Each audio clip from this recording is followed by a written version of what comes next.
자, 22번 전세권입니다. 작년도 시험 문제 또 넘어왔어요. 그죠?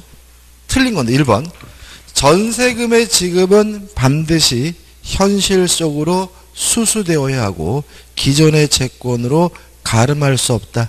X죠.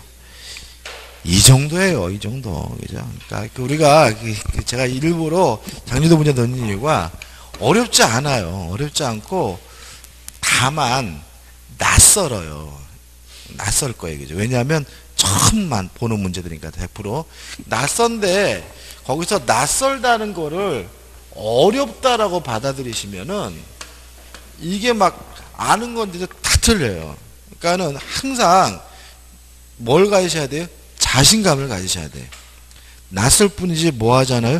어려운 건 아닌 거 얘기죠. 그러니까는 다 알고 있다고 생각하고 쉽게 접근하셔야지 이거를 그냥 낯선데 큰일 났다 모른다 이래버리면은 온통 시험 다 망치고요. 그 다음에 또 하나 말씀드리면 아까 제가 8일 동안 공부하기 힘들다 그랬잖아요. 근데 이때 8일 동안 가져야 될 게 뭐냐면 이 자신감이에요. 근데 우리 한국 사람들 어떤 경우냐면 아 근데 시험에 붙겠어 누가 물어보면 안 될 거야 내년에 또 하지 뭐 이런 식의 얘기를 한다고. 왜요? 이게 그러니까 왠지 막 이렇게 붙는다 그랬다가 떨어지면 뭐예요? 막 쪽팔릴까 봐 그런 건가요? 괜히 잘난 척 하는 거야. 그러면 안 돼요. 사람의 심리가 말이 몸을 지배해요. 또 왜요?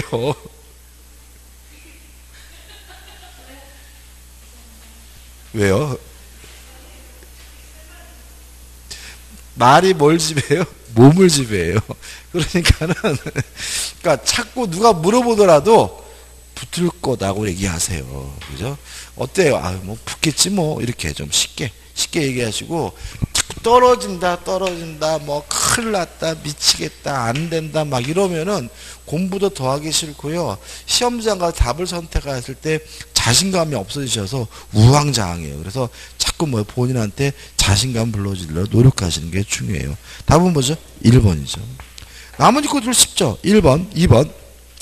전세권은 용익물권적 성격과 담보물권 성격을 겸비하고 있다. 맞죠? 3번. 건물 일부에 대한 전세권자는 건물 전부의 경매를 청구할 수는 없다. 이것도 맞고 꼭 기억해 두셔야 되고. 4번 채권 담보의 목적으로 전세권을 설정한 경우 그 설정과 동시에 목조물을 인도하지 않았거나 장래 전세권자의 사용 수익을 완전히 배제한 것이 아니라면 그 전세권은 유효하다. 맞습니다.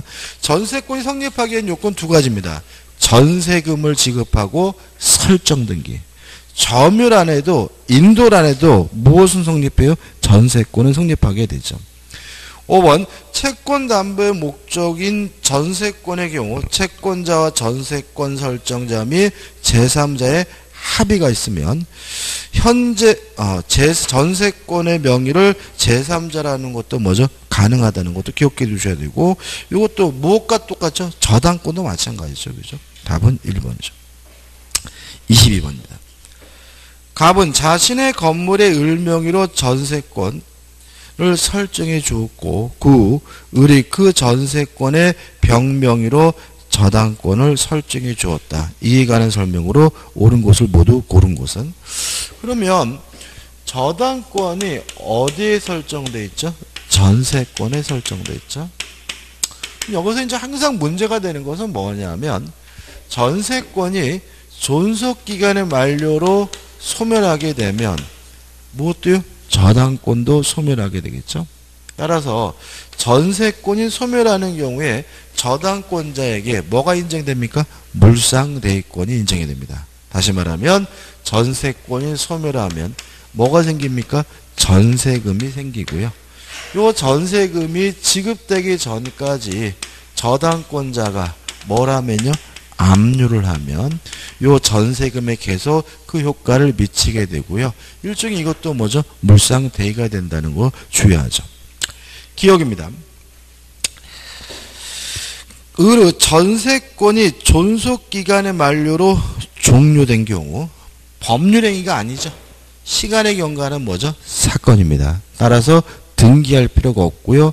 그 전세권의 용익물권적 권능은 말소 등기 없이도 당연히 소멸된다는 지문은 맞는 지문이죠. 니은번 을의 전세권이 법정갱신된 경우 전세기간에 대한 변경 등기 없이도 갱신된다. 맞습니다. 법률 규정에 의한 갱신이기 때문에 뭐 할 필요 없죠? 등기할 필요가 없죠. 디귿번 병의 전세권 저당권은 피담보 채권을 수반하더라도 양도할 수 없다. X입니다. 부정성 수반성 때문에 분리해서 양도를 못하는 거죠. 채권과 함께 양도하는 것은 가능하죠. 1번 을의 전세권의 존속기간의 만료로 종료한 경우 병은 전세권 자체에 대하여 저당권을 실행할 수 없게 된다. 맞습니다. 다시 말하면 전세권 자체에 대해서는 실행할 수 없고 뭐에 대해서요? 전세금에 대해서 저당권을 뭐예요? 실행해야 됩니다. 어떻게 함으로써요? 지급되기 전에 뭐예요? 압류함으로써. 따라서 맞는 것은 기역, 니은, 리을에서 4번이 답이죠. 유치권입니다. 유치권은 두 문제를 넣었는데요. 문제는 뭐 23번처럼 이론적인 문제를 낼 수도 있고 아니면 24번처럼 사례 문제를 낼 수 있고 오히려 사례 문제가 더 쉬워요. 아무튼 23번 보시면 유치권에 관한 다음 기술 중 틀린 것은 1번 판례에 의하면 건물의 임차인이 임대차 관계 종료 시에 건물을 원상으로 복구하기로 명도해주기로 약정했어요. 이때는 비용 상한 청구권 포기죠. 다시 말하면 임대차 계약을 하면서 원상 복구 특약을 하면 뭐한 것으로 이해합니까? 비용 상한 청구권을 포기한 것으로 이해합니다. 따라서 이 사람은 더 이상 필요비 유익비 자체를 뭐하지 못해요? 청구하지 못해요. 따라서 임차인이 건물에 지출한 필요비에 대해서는 유치권을 주장할 수 없다. 맞죠? 필요비 유익비 자체를 뭐하지 못해요? 청구하지 못하니까 유치권은 당연히 뭐 할 수 없어요? 주장할 수가 없겠죠.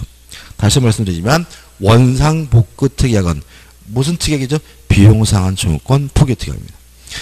2번 임차인이 건물을 임차 목적대로 사용 못한 것을 이유로 임대인이 가지는 손해배상 청구권, 손해배상 채권, 손해배상 청구권 채권이 유치권의 대상이 되는지 아니면 동시에 항변권의 대상이 되는지는 손해배상 채권을 발생시킨 무엇을 기준으로 하죠? 원래 채권을 기준으로 하죠. 원래 채권이 필요비라면 손해배상 채권도 유치권의 대상이 되고요. 원래 채권이 매매대금이라면 그에 기한 손해배상 채권도 뭐죠? 유치권의 대상이 되지는 않습니다. 자, 이 손해배상 채권의 발생 원인이 뭐예요? 임대차 계약 위반이죠. 목적대로 사용 수익하지 못했잖아요. 다시 말하면 쌍무 계약을 위반한 이유로 발생한 손해배상 채권이기 때문에 동시에 항변권은 될 수 있지만 무엇은 성립될 수 없어요? 유치권이 성립될 수가 없고요. 따라서 유치권을 주장할 수 없다. 맞는 지문이 되겠죠. 3번 유치권자는 채권의 변제를 받기 위하여 유치물을 경매할 수 있고 경매권이 있죠. 이때 경매는 환가를 위한 경매가 아니라 우선 변제를 받기 위한 경매에 해당한다. X죠. 유치권자는 뭐는 없습니까? 우선 변제권은 없어요. 그래서 우선 변제를 받기 위한 경매가 아니라 환가, 돈으로 바꾸기 위한 경매로 이해를 합니다. 예를 들어서 유치 목적물이 뭐라고 할까요? 감자다라고 할게요. 그럼 감자 보관하기가 만만치 않죠? 감자 먼저 썩잖아요. 이럴 때는 환가가 필요하기 때문에 이때는 뭐 할 수 있어요? 경매할 수 있는 거죠. 그래서 유치권자의 경매는 뭐예요? 환가를 위한 경매지 우선 변제를 받기 위한 경매는 아니기 때문에 답은 뭐죠? 3번이 되는 거죠.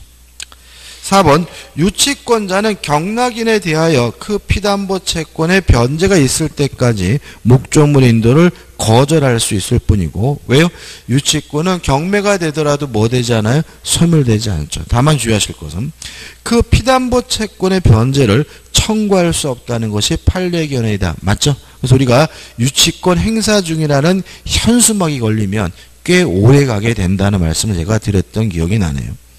5번 유치권자는 유치물의 과실을 수취하여 다른 채권보다 먼저 그 채권의 변제에 충당할 수 있다는 지문도 물론 맞는 지문이고 답은 뭐죠? 3번이 되네요. 24번이죠. 갑은 자기 소유 X건물의 전면적 수리를 을에게 의뢰하였고 대금 지급길이 경과했음에도 그 대금을 지급함이 없이 수리를 완료한 을에게 건물의 반환을 요구하였다. 다음 중 틀린 것은? 자, 이 건물 수리비는 결국은 목적물에 관하여 생긴 채권이므로 1번 을은 갑이 수리대금을 지급할 때까지 X건물을 유치할 수 있다. 맞는 지문이죠. 2번 유치권자도 뭐는 있죠? 경매권은 있으니까 2번 을은 X건물을 경매할 수 있다는 지문도 맞는 지문이고요. 3번 을은 X건물을 선량한 관리자의 주유로 점유해야 한다. 맞죠? 우리 시험 범위안에서는 모든 주유물은 다 뭐죠? 선량한 관리자라서의 주유물이죠. 4번 을이 보존행위로 X건물을 사용한 경우 정당하죠. 유치권을 원칙적으로 유치 목적물을 사용할 수 없으나 보존행위로서 사용할 수 있고요. 채무자의 승낙이 있으면 사용할 수가 있습니다. 따라서 보존행위로서 X건물을 사용하는 것은 정당한 거니까 을은 갑에 대하여 불법행위로 인한 손해배상 책임을 지지 않는다는 질문도 뭐죠? 맞는 질문이죠. 답은 뭐죠? 5번입니다. 왜냐하면 유치권자에게는요 물상대위권이 인정되지 않습니다. 다시 말하면 유치권은 어떤 이유든지 간에 점유를 상실하면 유치권이 소멸하죠. 따라서 목적물이 멸실되면 유치권이 소멸돼야 되기 때문에 물상대위권은 논리적으로 인정하고 있지는 않아요.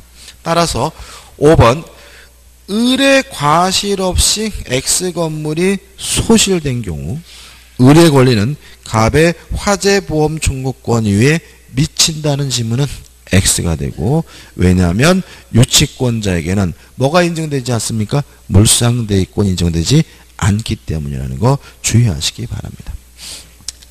25번입니다. 저당권의 효력에 관한 설명 중 옳지 않은 것은 1번 저당권의 효력은 부합물에도 미치고 종물에도 미쳐요. 다시 말하면 부합이 되면 당연히 저당권 효력이 미치고요. 다른 건 고려하지 않아요. 뭐 저당권 설정 전인지 후인지 그런 거 따지지 않고요. 특히 중축된 부분이 무허가 건물이든 미등기든 그런 거 따지지 않고요. 또는 증축된 부분이 경매 목적물로 그 가치가 평가됐는지 안 됐는지도 뭐 하잖아요? 고려하지 않아요. 부합됐으면 당연히 저당권 효력이 미칩니다. 1번 증축한 건물 부분이 건물에 부합되어 별개의 독립물로서의 효용을 갖지 않더라도 경매 절차에서 경매 목적물로 평가되지 아니했다면 경락인은 그 증축 부분의 소유권을 취득할 수 없다는 지문은 X가 되는 거예요. 답은 뭐죠? 1번이죠. 2번입니다. 자, 땅이 갑의 것이고요. 건물이 을의 것이에요. 그래서 을이 토지 사용권으로서 지상권을 가지고 있는 경우도 있을 것이고 아니면 임차권을 가지고 있는 경우도 있을 텐데 이 상태에서 건물의 저당권이 설정되면 이 건물의 저당권이 토지에 대한 지상권에도 미치고 임차권에도 미칩니다. 따라서 건물 저당권자가 경매를 하게 되면 경락인은 건물에 관한 소유권뿐만 아니라 지상권, 임차권도 자동으로 함께 뭐하게 돼요? 취득하게 됩니다. 이해되시죠? 2번 건물의 소유를 목적으로 한 토지 임차인이 그 토지 외 소유하는 건물의 저당권을 설정한 경우 그 저당권이 실행되어 경락인이 건물의 소유권을 취득한 때에는 특별한 사정이 없는 한 위 임차권도 경락인에게 이전된다는 지문은 뭐죠? 맞는 지문이죠. 3번은 뭐 읽으면 되겠죠. 전유 부분과 대지 사용권은 뭐죠? 일체성이 있죠. 따라서 구분 건물의 전유 부분에 설정된 저당권의 효력은 특별한 사정이 없는 한 그 전유 부분의 소유자가 나중에 취득한 대지 사용권에까지 미친다. 맞는 지문이고, 따라서 경매가 이루어지면 경락인은 구분 소유권뿐만 아니라 대지 사용권도 함께 당연히 뭐죠? 취득하게 됩니다. 4번 아까 나왔죠. 채권과 이를 담보하는 저당권은 원칙적으로 그 주체를 달리할 수 없으므로 채권자 아닌 제3자 명의로 이루어진 저당권 설정 등기는 특별한 사정이 없는 한 무효죠. 이게 원칙입니다. 특별한 사정은 뭐예요? 3자 간에 합의가 있고 실질적으로 제3자도 채권자를 부를 수 있으면 이때는 예외적으로 뭐가 돼요? 무효가 되겠죠. 5번 저당권자는 과실수취권이 없죠. 따라서 저당권자가 과실수취하려면 뭘 해야 돼요? 압류를 해야 됩니다. 5번 저당권의 효력은 저당 부동산에 대한 압류가 있은 후에 저당권 설정자가 그 부동산으로부터 수취한 과실 또는 수취할 과실에 미친다까지 꼭 기억해 두시고, 그 부동산에 대한 소유권, 지상권 또는 전세권을 취득한 제3자에 대하여는 제3취득자죠. 저당권자가 압류한 사실을 통지한 후가 아니면 이로써 대항할 수 없다는 것도 기억해 두셔야 돼요. 그죠? 일단 전제가 뭐죠? 저당권자는 과실수취권이 원칙적으로 없다는 것부터 시작해야 됨을 주의하시기 바라고요. 답은 1번이 됩니다. 26번입니다. 저당권에 관한 다음 설명 중 틀린 것은 1번 저당권은 일반적으로 부정성, 수반성, 물상대의성, 불가분성을 갖는 뭐죠? 제한 물권이죠. 2번이죠. 자, 지금 이거 뭘 설명드리려고 하는 거죠? 경매죠. 경매에 대해서는 시험 문제가 무조건 나오죠. 가장 중요한 것이 뭐냐면 권리의 소멸 여부를 판단해 줘야 되는데 간단하죠. 첫째, 모든 저당권은 경매가 이루어지면 무조건 뭐가 돼요? 소멸된다. 두 번째, 용익권이 소멸되는지 안 되는지 여부는 누가 하고요? 최우선순위 저당권과 비교해서 판단한다. 세 번째, 유치권은 경매가 되더라도 원칙적으로 뭐 되지 않죠? 소멸되지 않는다. 요 세 가지 꼭 기억해 두셔야 되고, 그 다음에 요 세 가지 가지고 판단했을 때 소멸이 안 된다면 배당을 받지 못하고요. 누구한테 돈을 받습니까? 경락인한테 돈을 받아가게 되는데, 소멸되는 권리만 뭘 받을 수 있죠? 배당을 받을 수가 있는데, 배당 순위는 누구한테 주어지는 거죠? 우선 변제권이 존재해야 배당 순위가 주어진다 이거죠. 물론 우선 변제권이 있는 권리가 만약에 등기된 권리면 등기된 시점을 기준으로 하고, 확정일자부 임차권은 무엇을 기준으로? 확정일자일을 기준으로 해서 배당 순위가 결정된다. 꼭 기억해 두시기 바라고요. 이 정도는 반드시 나오죠. 그럼 지문을 보죠. 3번이죠. 동일한 2번이죠. 후순위 저당권자의 경매 신청에 의하여 경락이 실행되면 선순위 저당권은 선택에 따라 배당을 수용하고 저당권의 소멸을 택하든지 아니면 배당을 거부한 채 저당권의 존속을 주장할 수 있다. X죠. 경매가 되면 모든 저당권은 무조건 뭐가 됩니까? 소멸이 됩니다. 답은 2번이죠. 3번 동일한 부동산의 수개의 저당권이 설정돼 있어요. 물론 저당권은 뭐가 있어요? 우선 변제권이 있으니까 배당 순위가 주어지고 그 배당 순위는 등기 순서에 따를 테니까 그 우선 변제 순위는 각 저당권의 설정 등기의 선에 의한다. 맞는 질문이죠. 4번 저당권 설정 등기가 격려된 후에 대항력을 갖춘 임차인이에요. 그러면 저당권보다 늦죠. 경매가 되면 무조건 뭐가 돼야 돼요? 소멸이 돼야 되므로 경락인에게 대항할 수 없다. 5 맞는 질문이죠. 5번 선순위 저당권이 소멸하면 후순위 저당권 순위가 자연히 상승하는데 이걸 우리가 승진의 원칙이라고 하고 5번도 물론 맞는 질문입니다. 답은 뭐죠? 2번입니다. 27번 타인의 채무를 담보하기 위하여 저당권을 설정한 부동산의 소유자로부터 소유권을 양수한 제3자. 이걸 우리가 제3취득자라고 하죠. 일단 제3취득자는 보호가 되는데 2번 채무자의 의사에 반해서도 저당 채무를 뭐 할 수 있어요? 변제할 수가 있습니다. 다만 주의하실 것은 3번 반드시 뭐가 도래해야 돼요? 변제기가 도래해야 되므로 3번도 뭐죠? X가 되고요. 4번은 맞죠. 만약에 제3취득자가 변제한다면 남의 빚 대신 갚은 거잖아요. 따라서 4번 저당 채무를 변제한 때에는 보증 채무에 관한 규정에 의하여 채무자에 대한 구상권이 있다. 맞고요. 답은 뭐죠? 4번이 되는 거죠. 만약에 변제하지 못한다면 경매가 이루어지게 되고 경매가 이루어지면 뭐 받을 수 있죠? 경락을 받는 것은 가능하니까 1번 저당 부동산의 경매 절차에서 경매인이 될 수 없다가 아니라 있다가 되고요. 경락을 받지 못하면 쫓겨나겠죠. 쫓겨날 때는 필요비 유익비에 대해서 우선 상한을 받을 수가 있으니까 5번 저당 부동산의 개량을 위하여 유익비를 지출한 경우에는 저당 부동산의 경매 대가에서 그 비용에 우선 상한을 받을 수 없다가 아니라 있다가 되겠죠. 답은 4번입니다. 28번입니다. 갑은 그 소유 나대지에 을의 저당권을 설정한 뒤 건물을 신축했어요. 자, 옳은 것을 찾는데 일단 요 문제에서는 저당권이 설정될 당시에 건물이 없으니까 뭐가 발생하진 않죠? 법정 지상권이 발생하진 않죠.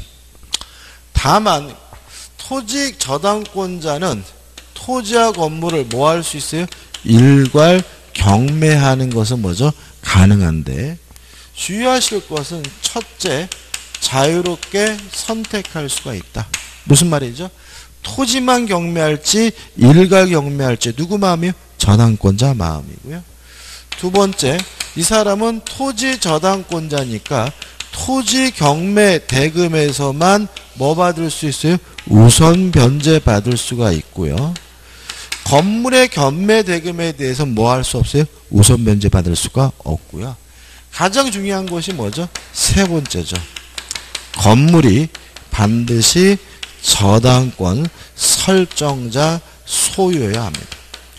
누가 건물을 신축했는지는 중요하지 않아요. 반드시 누가 소유하고 있어야 돼요? 저당권 설정자가 소유하고 있어야지만 일괄 경매가 가능하다는 거 꼭 기억해 두시고 중요하시죠. 기억. X토지에 대한 저당권 실현을 위한 경매 개시 결정 전에 갑이 A에게 건물의 소유권을 이전한 경우 을은 X토지와 건물에 대해 일괄 경매를 청구할 수 있다는 질문은 X입니다. 반드시 누가 소유하고 있어야 돼요? 저당권 설정자가 소유하고 있어야 돼. A에게 건물의 소유권을 이전했다면 건물의 소유자가 저당권 설정자가 아니기 때문에 일괄 경매할 수는 없습니다. 이게 좀 밑으로 내려가서 좀 이상하네, 그죠? 니은번. 을의 저당권이 실행되어 B가 X토지를 매수하고 매각대금을 다 낸 경우 갑은 법정지상권을 취득한다. X. 저당권 설정 당시에 건물이 없었기 때문에 법정지상권은 발생하지 않아요. 디귿번. 저당권 설정 뒤 X토지에 대해 통상의 강제 경매가 실시되어 시가 그 토지를 취득한 경우 갑은 관습상의 법정지상권을 취득하지 못한다. O. 법정지상권을 취득하지 못해. D가 맞죠. 1번 저당권 설정 뒤 D가 X 토지를 매수 취득하여 그 토지에 필요비를 지출한 경우, 그러면 이 사람은 제3취득자죠. 토지자이죠.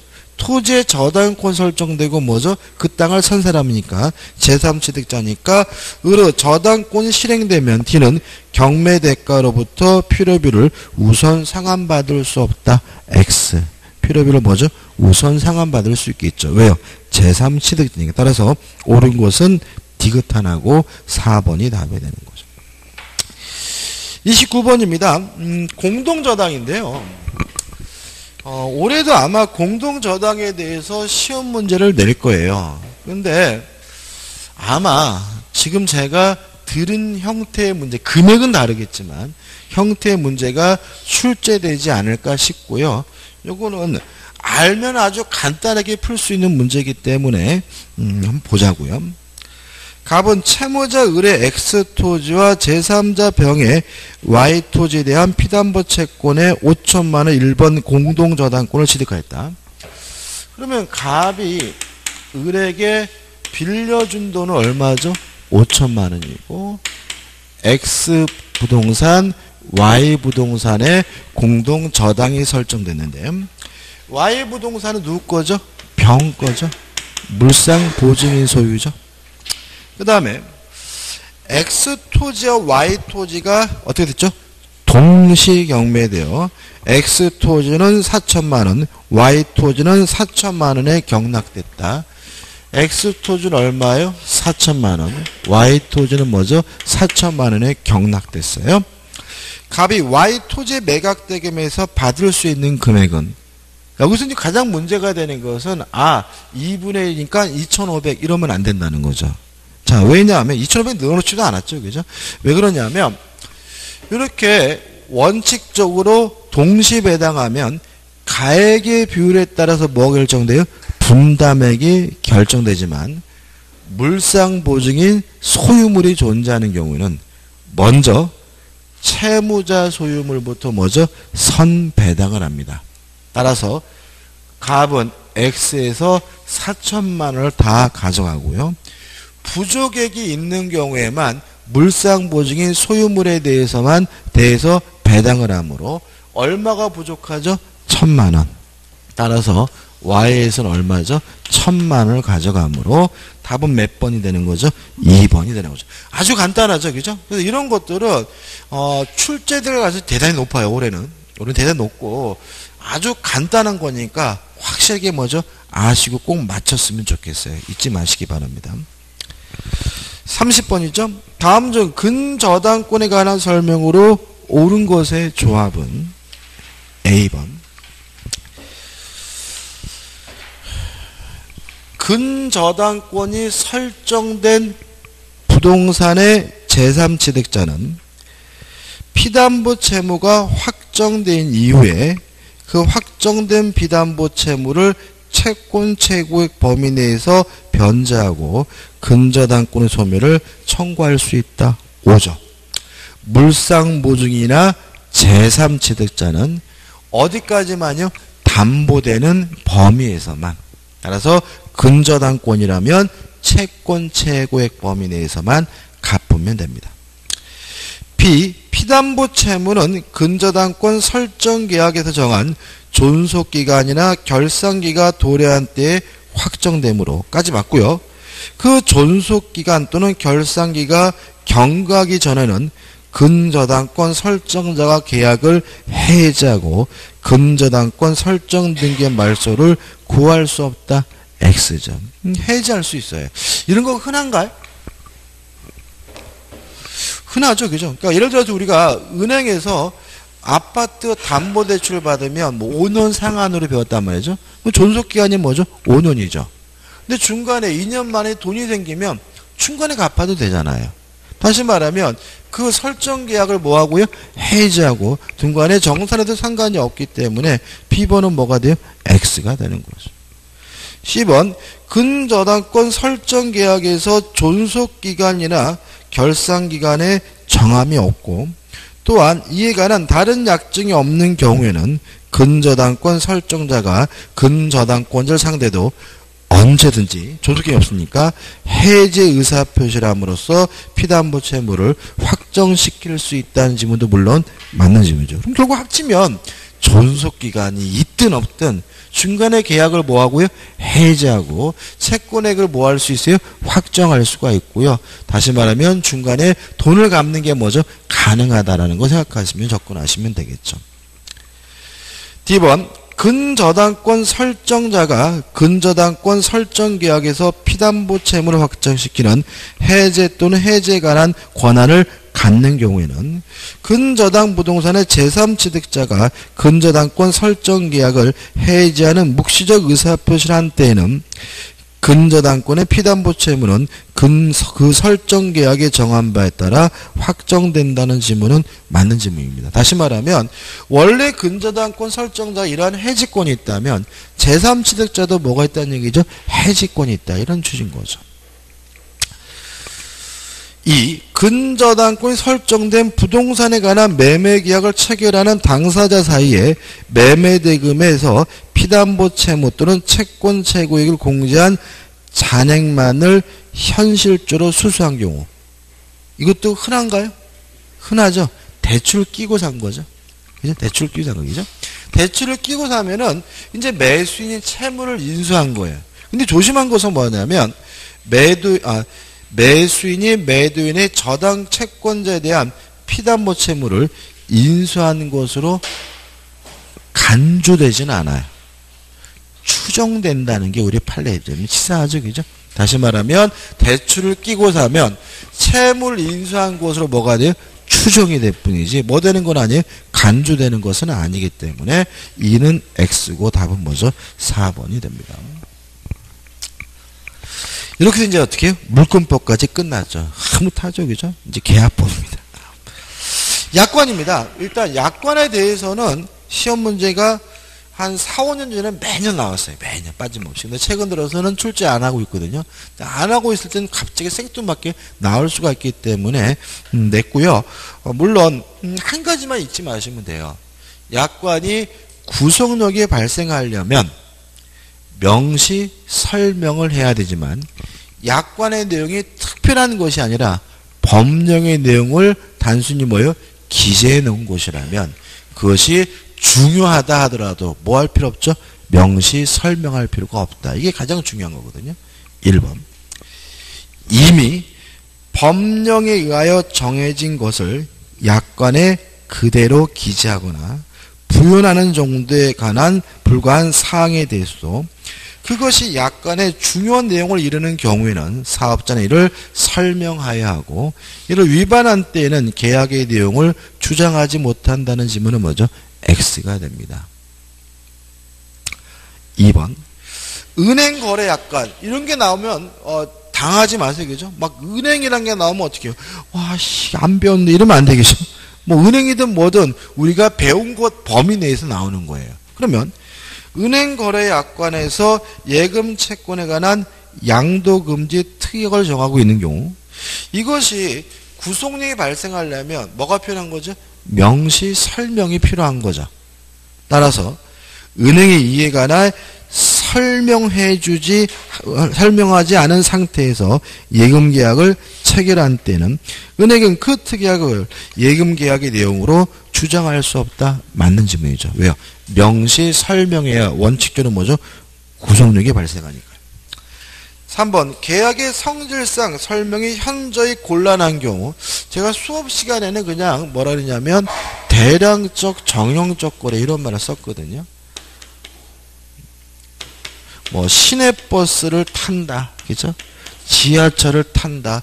버스 탈 때마다 일일이 약간 명시하고 설명해 줘야 된다면 버스 못 타는 거잖아요. 이럴 때는 뭐죠? 명시 설명 의무가 뭐가 돼요? 면제가 되기 때문에 현저하게 곤란한 경우에는 사업자의 설명 의무가 면제된다. 이것도 뭐죠? 맞는 질문이죠. 4번 약관의 조항이 사업자 명시 설명 의무 위반으로 계약의 내용이 되지 못했어요.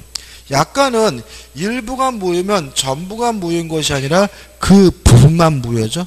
일부만 무효죠. 따라서 되지 못한 경우나 불공정한 조항에 해당할 무효인 경우 계약은 원칙적으로 나머지 부분만으로 유효하게 존속하게 된다.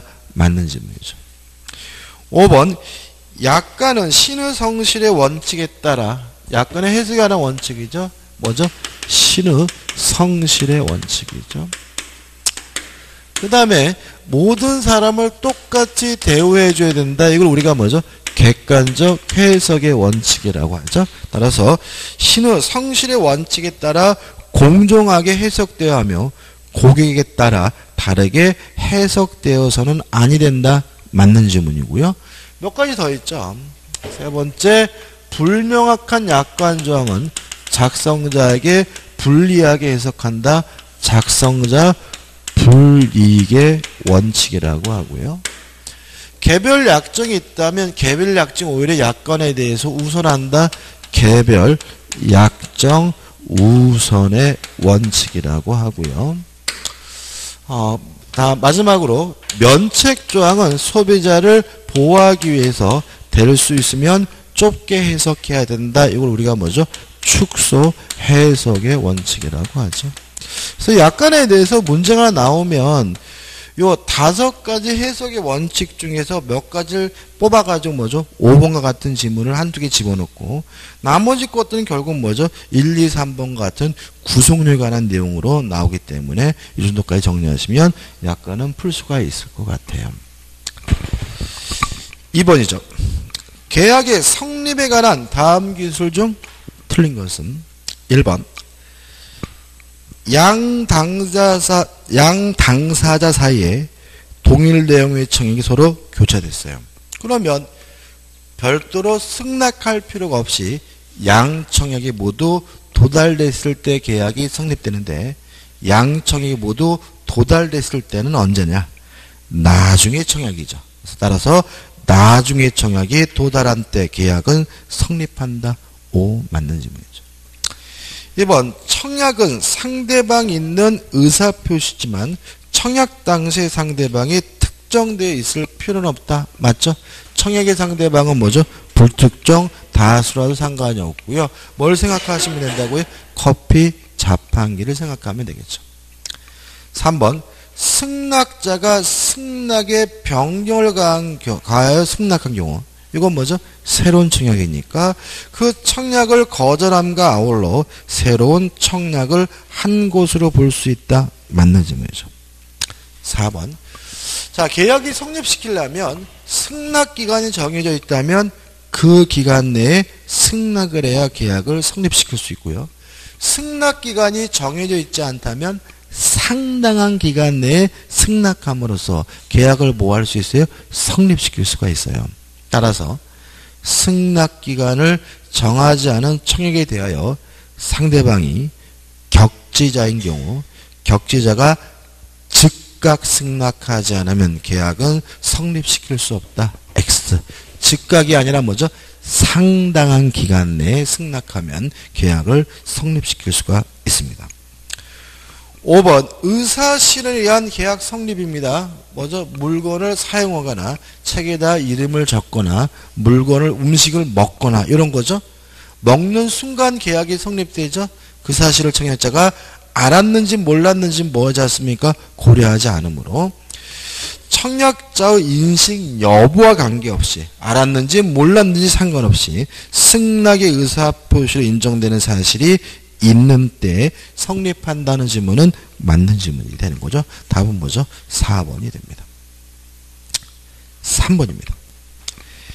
계약의 청약과 승낙에 관한 다음 설명 중 옳지 않은 것은 1번 계약의 청약은 그에 응하는 승낙만 있으면 곧 계약이 성립하는 확정적 의사표시이므로 맞죠? 왜냐하면 계약은 원칙적으로 낙성계약이죠. 따라서 청약이 있고 승낙만 있으면 계약이 성립되는 게 원칙이니까 역으로 청약이 되려면 승낙만 있으면 계약이 성립될 수 있을 정도로 그 내용이 뭐가 돼야 돼요? 확정되어야 하는 거죠. 계속 보시면 계약의 성립은 승낙의 유무에 의하여 좌우되는 청약자가 승낙에 대하여 어떠한 의사표시를 하는 것은 필요하지 않다. 맞죠? 다시 말하면 승낙만 있으면 계약이 성립되고요. 또다시 청약자가 뭐라고 할 필요는 없는 거죠. 2번 승낙기간을 정하여 청약을 하고 청약의 효력이 발생한 후 철회권을 유보하지 않은 청약자는 그 기간 내에 이를 철회하지 못하며 맞습니다.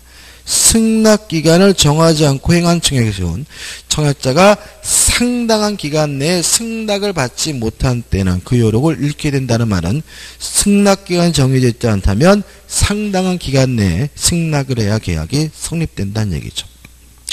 3번 청약에 대한 승낙은 승낙기간 내에 도달하여야 효력이 생기지만 승낙자가 승낙이 승낙기간 내에 도달할 수 있도록 발송하였으나 그 기간이 지난 후에 도달한 경우에는 채권자가 연착에 통지를 하지 않았다면 계약은 유효하게 성립한다. 저게 맞죠.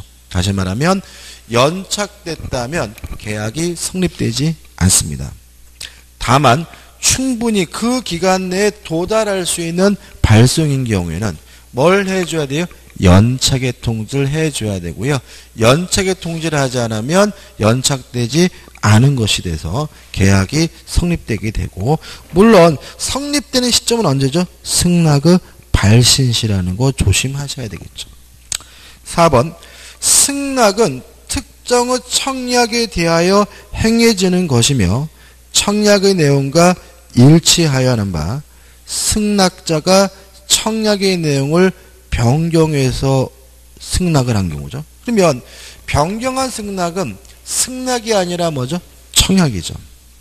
따라서 청약자가 이를 승낙한 경우에도 계약은 성립하지 않는다. X입니다. 변경을 가한 승낙은 승낙이 아니라 청약이므로 청약자가 승낙을 하면 그때는 계약이 뭐가 돼요? 성립이 되는 거죠. 5번 격제자 간의 계약에 있어서 청약자의 청약의 의사표시에 대하여 승낙자가 승낙을 한 경우에는 그 의사표시가 청약자에게 도달한 때가 아니라 승낙자가 승낙의 의사표시를 발송한 때 계약이 성립한다. 맞죠? 계약의 성립 시기는 도달한 때가 아니라 뭐죠? 발송한 때입니다. 좀 길죠? 길지만 좀 꼼꼼히 좀 확실하게 내 것으로 만들면 좋겠고요. 이 계약의 성립 부분도 시험 문제를 잘 내요. 잘 내는데 좀 정리가 좀 잘 안 되는 부분이니까 여기 나와 있는 5개 지문이라도 확실하게 정리하시면 될 것 같아요. 답은 4번이죠.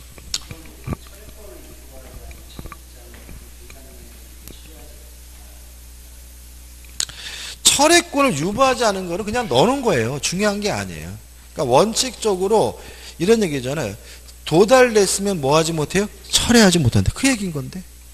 만약에 도달되고 나서도 철회하고 싶다면 미리 뭘 해야 돼요? 철회권을 뭐예요? 유보해야 내야 된다. 이런 얘기인 거예요. 그러니까 유보하지 않았다는 말은 그냥 사적인 거야. 그러니까 5-2 나올 때 피하려고 한 것뿐이지 우리는 그냥 뭘 기억하면 돼요? 청약이 도달된 후에는 더 이상 뭐 하지 못해요? 철회하지 못한다. 그 말이 반복인 거죠. 4번, 5번이죠. 계약책을 쌓인 과실책입니다. 시험에 최근 들어서는 또 이것도 잘 내는 부분은 아니지만 이것도 간단한 부분이니까 좀 기억해 두시면 원시적 전부불능이죠. 무효입니다. 따라서 무효고 이행할 필요가 없고 책임지지 않는 것이 원칙이지만 원시적 전부불능에 대해서 계약 체결자가 이미 알았거나 또는 알 수가 있었고 만약에 상대방이 원시적 전부불능에 대해서 선이고 무과실이라면 이 체결자는 원시적 전부불능인데도 불구하고 상대방에게 책임을 져야 되는데 이 책임을 우리가 뭐죠? 계약 체결상의 과실 책임이라고 하고요. 내용은 무슨 이익을 배상합니까? 실내이익을. 다만 무엇보다는요? 이행이익보다는 클 수가 없죠. 근데 항상 여기서 이제 문제가 되는 것은 뭐냐면 계약 체결 전입니다. 계약 체결 전 교섭 단계에서 부당하게 일방적으로 계약 체결을 파기한 경우가 문제되는데 이 문제에 대해서 우리 판례는 계약 체결상의 과실 책임이 아니라 불법 행위를 원인으로 손해배상을 청구해야 된다는 입장이고요. 내용은 똑같아요. 실내이익을 배상하되 무엇보다는요 이행이익보다 클 수는 없습니다. 간단한 문제지만 정확하게 좀 기억해 주실 필요가 있는 부분이죠. 4번입니다. 틀린 걸 찾는데 1번 민법은 계약의 원시적 불능을 목적으로 하여 무효인 경우만을 규정하고 있다. 맞습니다.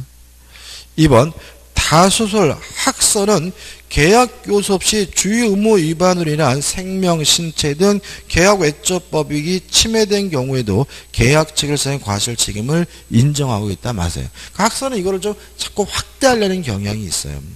3번 계약 체결상의 과실 책임은 상대방의 실내이익에 배상할 그 내용으로 하고요. 4번 계약이 원시적 불능이라는 사실을 모른 데 대하여 상대방에게 과실이 있는 경우에는 계약 체결상의 과실 책임은 인정되지 않는다. 맞죠? 상대방은 뭐 해야 돼요? 선이고 무과실이 되니까. 5번 계약 교섭의 부당 파기의 경우에도 계약 체결상의 과실 책임을 인정하여야 한다는 것이 대법원 판례 태도이다. X죠. 우리 판례는 무엇을 원하느냐? 불법 행위를 원인으로 손해배상을 청구할 수 있다는 입장이고 뭐는 아닙니까? 계약 체결상의 과실 책임은 아니라는 게 우리 판례 입장이에요. 내용은 같지만 원인은 다른 거예요. 그죠? 답은 뭐죠? 5번이죠. 5번입니다. 갑은 자기 소유 임야를 개발할 생각에 개발업자 을과 교섭하였고 계약이 확실하게 체결되리라는 정당한 기대 내지 신뢰를 부여하여 을은 그 신뢰에 따라 행동하였다. 그러나 갑은 계약 체결을 거부하였다. 다음 중 옳은 거죠. 그럼 이것도 계약 체결 전 부당하게 뭐죠? 파기한 경우를 말하고요. 1번 을은 갑에게 계약 체결을 강제할 수 없다. 이건 맞아요. 답이 1번이죠. 다시 말하면 계약 자유원칙상 계약을 체결할지 말할지는 뭐예요? 당사자 마음이고 국가라 하더라도 그것을 뭐 할 수는 없어요? 강제할 수는 없는 거죠. 다만 무엇을 원인으로요? 불법 행위를 원인으로 손해배상을 청구할 수 있다는 입장이죠. 1번은 맞고 2번 계약이 체결되지 않았으므로 갑에게 법적 책임은 없다. X. 불법 행위 원인으로 뭐는 청구할 수 있죠? 손해배상은 청구할 수 있죠. 2번 계약 체결 거부로 손해를 입은 을에게 갑은 채무 불이행 책임을 질 수 있다. X. 채무 불이행은 아니에요. 계약이 체결되지 않았죠? 무엇이죠? 불법 행위를 원인으로 손해배상을 청구할 수 있죠. 4번 계약 체결 거부의 이유가 상당해요. 그 말은 거부한 것이 부당한 것이 아니라 정당하다는 얘기죠. 그러니까 지금 이거는 부당하게 파기한 경우를 말하죠. 따라서 계약 체결 거부의 이유가 상당하다면 정당한 것이니까 신의칙에 비춰 갑은 을이 입은 손해를 배상해야 한다는 질문은 X입니다. 이때는 배상할 필요가 없죠. 5번 갑이 손해배상 책임을 지는 경우 계약 체결을 신뢰한 을이 입은 모든 손해를 배상해야 한다. X. 모든 손해가 아니라 신뢰이익을 배상하되 무엇보다요? 이행이익보다 클 수는 없습니다. 여기까지 하고 좀 쉬었다가 이어서 보도록 하겠습니다.